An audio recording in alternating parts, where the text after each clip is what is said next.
ស្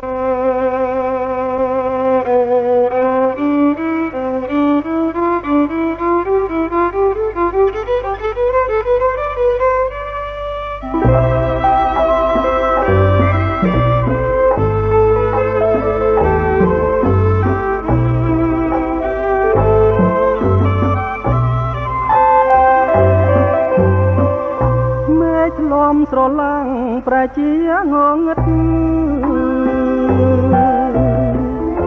ម្មជាតិក្រៀមស្លន់បាត់បង់សម្រស់នឹករឿងស្នេហាកាត់ក្តីស្រណោគ្រាកូនលងព្រមអនុសានោះមកស្ទឹងអង្រឹងធ្លាប់យក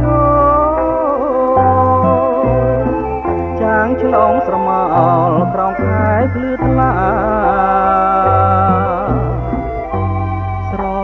នោះសំដីស្បត់ស្បែកសញ្ចាថាស្មងស្នេហាលូត្រាសង្ស័យកម្មពីអ្វីនាងមកប្រឡាយឲ្យខ្ញុំខ្លោចផ្សាជីវិតអាប់អួរព្រោះរឿងស្នេហាឥឡូវសង្សារមានថ្មីចោលខ្ញុំស្នេហ៍បានសំរងសំភ័ងស្រីបងក្តីស្នេហ៍យើងលងក្នុងជម្រៅកម្មរឿងខនឡងផុតមកជាយូរឆ្នាំណាស់ហើយចងទ្រាំចាំជួបជាតិក្រោយ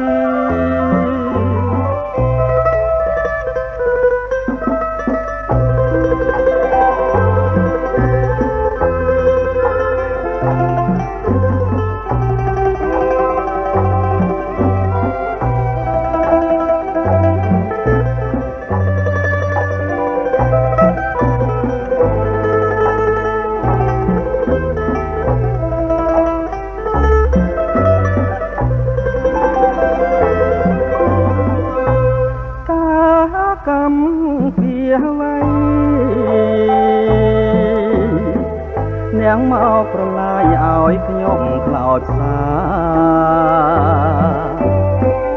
ជីវិតអាប់អួរព្រោះរឿងស្នេហាឥឡូវសង្សារមានថ្មីចោលខ្ញុំ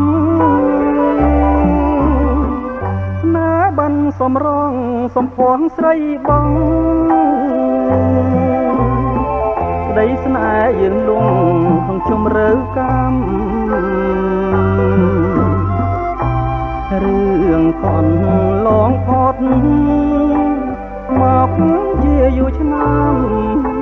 ណាស់ហើយចងទ្រាំចាំជួបជាតិក្រោយ